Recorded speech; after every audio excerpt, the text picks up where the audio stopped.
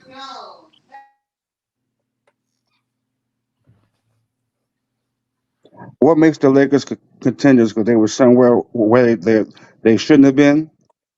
What do you mean See, they shouldn't Lamont, have been like I said, Lamont, you're like I said, you've got patience, Lamont. I see. If you come on the show asking me some dumb shit like that, It I'm gonna just wasn't kick you off dumb. the fucking show. They You know what I mean? I'm not wasn't even gonna sit dumb. up here and debate with you because it's clear you're an idiot. Like, I'm not debating that, bro. Like, come So on, man. George, you what do like you calling mean? people What out do you their mean they shouldn't names. have been there? That's what you like to do. George, what do you mean they shouldn't have been there?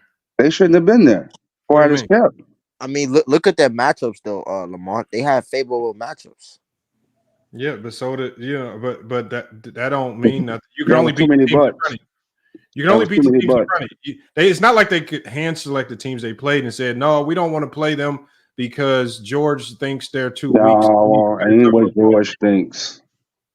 So the thing is, you know, Memphis was favored to beat the Lakers, right? So how is that an easy matches when they're not even the favorites? Now you see why they got kicked off the So fucking show, Lamont. Lamont. Let's You know go. wait, Let's go hold to on. the free throw line. Hold on? Do y'all know the Lakers could have got the 8th seed, right? They could have settled for the 8th seed and played Denver in the first round, but they knew if they played Denver, that would have been a first round exit. So they said, "Nah, Yeah, let's and play the Memphis Clippers. And because did you watch Memphis is the a end of the more." season when the Clippers were when everybody was questioning if the Clippers were losing games on purpose to avoid the 5th seed? They played the Phoenix Suns. They didn't avoid nobody. What are you talking about? No, at the end of the season, there was a discussion. What the discussion was: are they purposely trying to lose games to avoid playing Phoenix? Nah, I don't think the Clippers would do that. The Lakers What would do that though. The what Lakers would seed? definitely do that. What seed was the Lakers? You gotta ask the locker 7 seed. And how did they get into the playoffs? playing. Yeah, playing. Okay, it should have been no such thing as a play-in.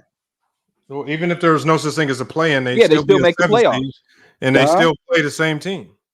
They still play the same team. Yeah. So so you said the play-in, right? Lamont, come on, man. What's going on, Lamont? Ask a Lamont, question. I'm asking a question, sir. I'm asking a question, and you're getting come on, excited. man. Get you some tissue. Nah, man. You got listen. If you're gonna be on the panel, man, you gotta at least know what the fuck you're talking about, man. What Why? are you Why is saying? that? What are you saying? Do you watch basketball? Yeah, I barely because it's trash. Oh, okay, barely. Okay, I'm done, man. Y'all got it. Go ahead. It's trash. The league is trash. Ken, go ahead, man. They're changing the league for the favor of the other players, the foreign players, as you could tell. They're changing the whole style of basketball. Can you see that? I kind of agree with that. Like they trying to make the foreign players the face of the league, like Luka and the Giannis and the Jokic. They trying to make them the face of the league. Hey, Ken, aren't you a Nets fan? Yeah, I'm a Brooklyn Nets fan, bro. Okay. So if you can't see that, then you're not watching basketball. Hey, I told you, bro. You got it, man. I know I got it. So hold on. Locker. Let's actually have a basketball talk. Like, so where you have your Lakers going this season? Fully healthy, no injuries, of course. Oh my God, Ken! I told you, man. I can't do this with you, Ken. I want to see how realistic you are as a fan. Ken, you just cussed me out 10 minutes ago, man. Now you want to have a conversation about basketball? What's going on with you, man? Are you good? I had to get it out real quick, bro. Pause. See, like I said, why do you have this built-up frustration towards me, man? Because I kicked you off the show. Because I can't. Because you're a fraud, first of all, for not letting me. But you want to have a conversation about basketball? Because you don't let me get my point off on your channel. You just kick me out, bro. I don't like that, man. I can't respect that. But now we on the channel. So did you unsubscribe, Ken? No, I didn't unsubscribe. I'm not a hater. I just can't respect what you do sometimes. But listen, can you just have a debate with me? I'm not a debate, conversation.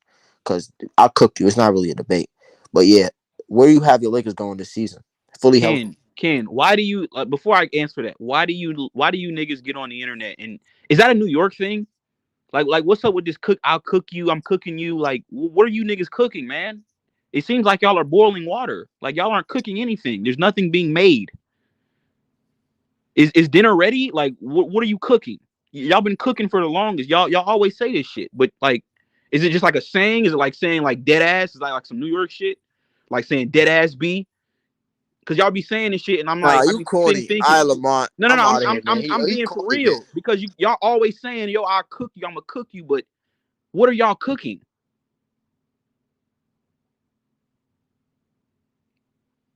It sounds like you want to be SAS so bad that it hurts. I told you, bro. I'm done with you, man. I'm done.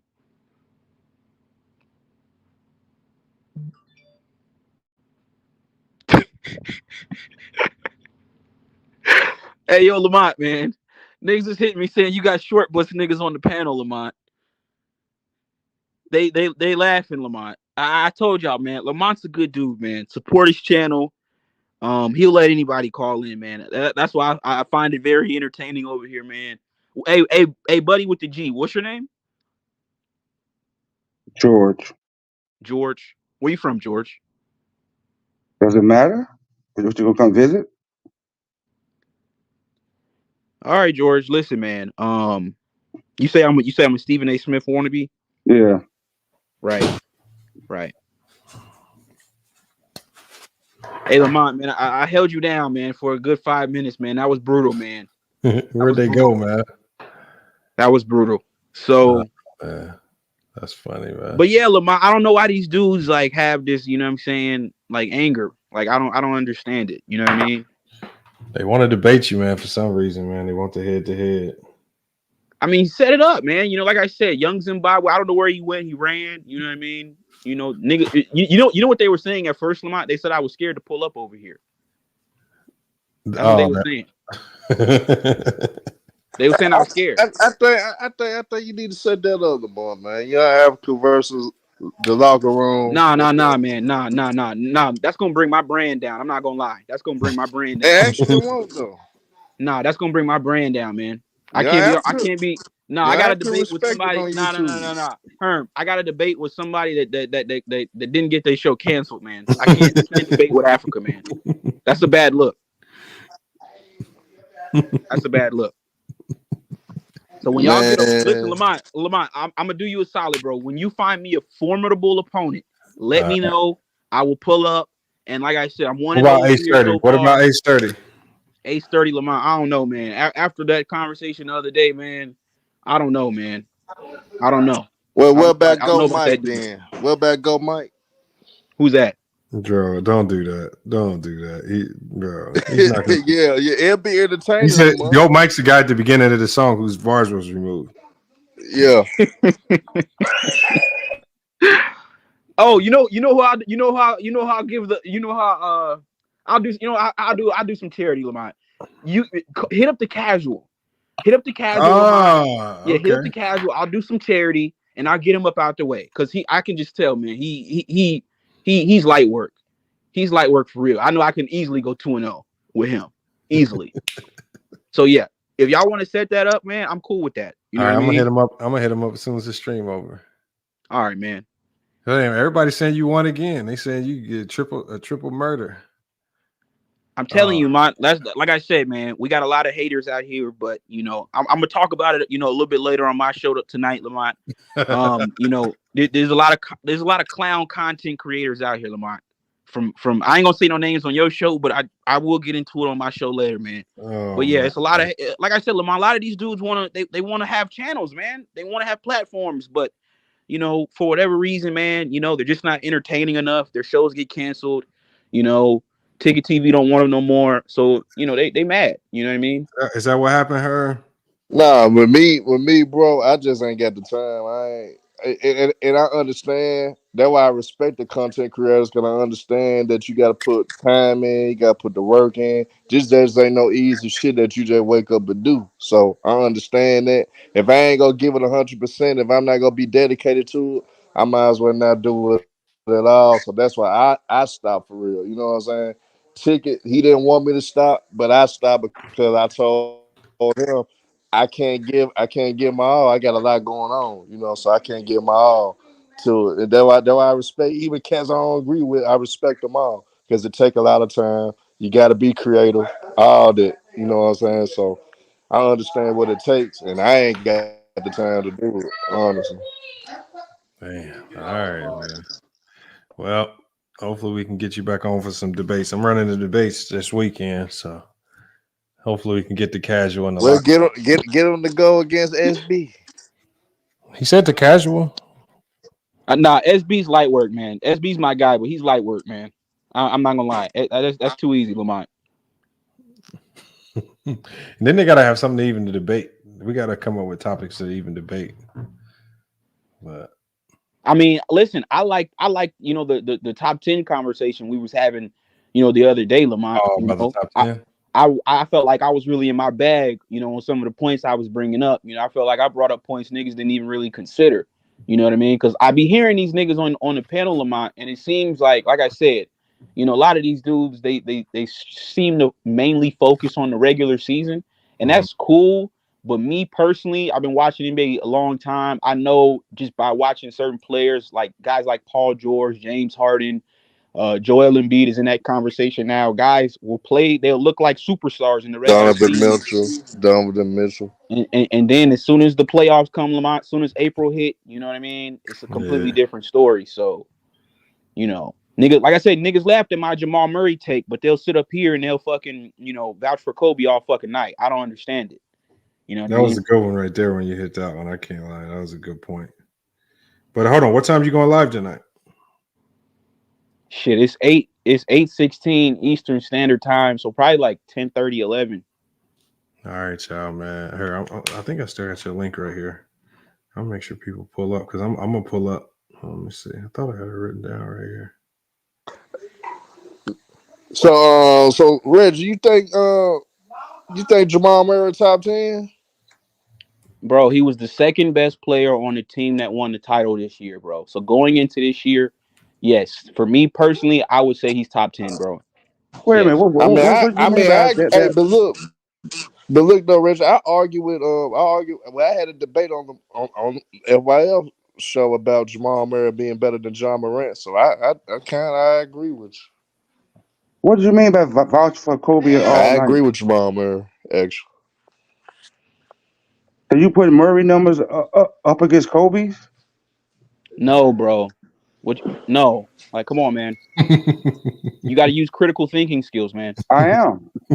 Okay, so I'm using Kobe to make an analogy. Okay, we got guys like you that will sit on the internet, right? And you literally, have on like a Kobe thong or something, right? And it's like you guys don't want to acknowledge that on 3 of the titles Kobe won, he wasn't even the best player on the team. So when I first came on Lamont's show and I said Jamal Murray's top 10, dudes was like, "Oh, how you got Jamal Murray in the top 10?" And he was the second option.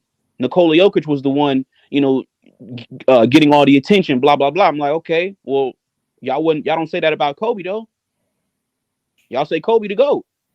Y'all say Kobe more skilled than Bron. He did see that. So why does Kobe get? You went out. Yes. Why does Kobe get what? I don't know. Just basically get a pass. So you say on the first 3 championships, Kobe, he said Kobe was the number 2 option. Yeah. But Kobe numbers don't compare with what in the first 3 championships. But Kobe's finals numbers in the first 3 championships don't compare to Jamal Murray's finals numbers. He only had 1 final. Yeah, but again, Jamal Murray has basically in 1 final outperformed Kobe. And in the last 2 finals and championship 2 and 3. 1, 2, and 3. Oh. Okay. I don't think he was dissing Kobe. I think he was saying that at the time in those 3 peats, Kobe was arguably like a top 10 player in the league at that time. So he kind of put in consensus. A lot of people diss Jamal Murray because he's the number 2. Oh, okay. Oh, I agree with that, but I'm just trying to say what he's trying to say. You could Yeah. But let me look, y'all. I got to get this one shut down, man. All right. I'm gonna go ahead and get it shut down, man. Make sure y'all pull up. I put the link in the chat, man. Oh, I'm gonna drop it again, man. Make sure y'all pull up to the locker room tonight at 10:30 Eastern Standard Time. He gonna be going live. He said he's gonna cook on. He gonna carry over a few topics, man. So make sure y'all go check him out, man. But again, salute to Herm. I'm gonna drop y'all down. Salute to H from the UK. Salute to George, man. Appreciate y'all pulling up, man. Go ahead and get y'all out of here, man. But look, y'all, it's FYF Sports, man. Another good show. We got to cook on all the topics we need to. We got to cook on, and salute to the locker room. We got to cook on, this Kevin Porter Jr. situation, man. This situation is getting tricky. It's getting real tricky, man. And it's a lot of people that's gonna have to really face some really harsh realities coming forward into the future. And then the NBA is gonna have to make a choice. A lot of these teams are gonna have to make a choice. I think they're gonna have to. I think these teams need to. If anybody can take a stand against the cancel culture, it's gonna be these big leagues and these big organizations. And they can't just be wilting to cancel culture every time an incident like this pops up. I think it's always fair to wait until you hear the facts out before you make decisions. And I just think the Houston Rockets might have reacted a little too quickly. And now they're in a tough situation. But again, salute to everybody that pulled up to the chat today. Appreciate you guys watching, man. We're going to be back live Saturday. We will be live Saturday. Let's just go ahead and rock it out Saturday. So, again, appreciate you guys pulling up. But it's FYF Sports, man. We'll be back with more sports and news. But until then, man, it's FYF Sports. And we out.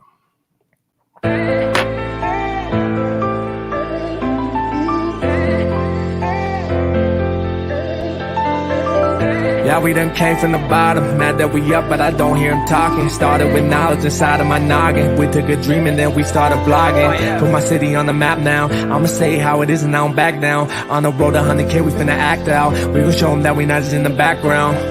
We the main event, we the main show. We the one that people always gonna pay for. FYF, we the best, no debate though. Number one sports channel, every angle. I'ma show them all how we ride. Best sports talk showing out like them guys. We playing it safe while they feather the lines. We pushing the narrative all the time. Like who to go in the game is not MJ. Kobe Bryant top 10, not what we say. I keep Elijah one is very overrated. Keep it real if it ain't fact, we don't say it. Now it's stable, we won't be ignored. We number one, especially when coming to sports. FYF bringing the heat here, of course. When everything backed up with actual source.